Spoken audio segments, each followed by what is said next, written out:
ਧੋਖੇਬਾਜ਼ੀ ਦੀ ਦੁਨੀਆ ਤੇ ਸਰਕਾਰ ਲਿਖਦੇ ਨੇ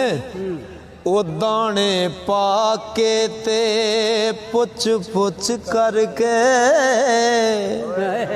ਜ਼ਾਲਮ ਜਾਲ ਦੇ ਵਿੱਚ ਫਸਾ ਲੈਂਦੇ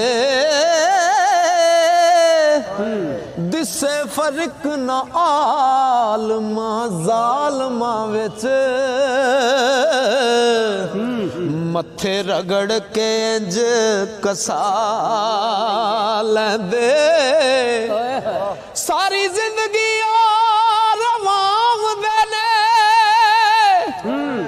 चंद दिन जो पहला हसा लैंदे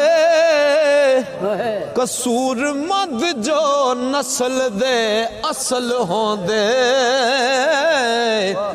गल साफ हो दस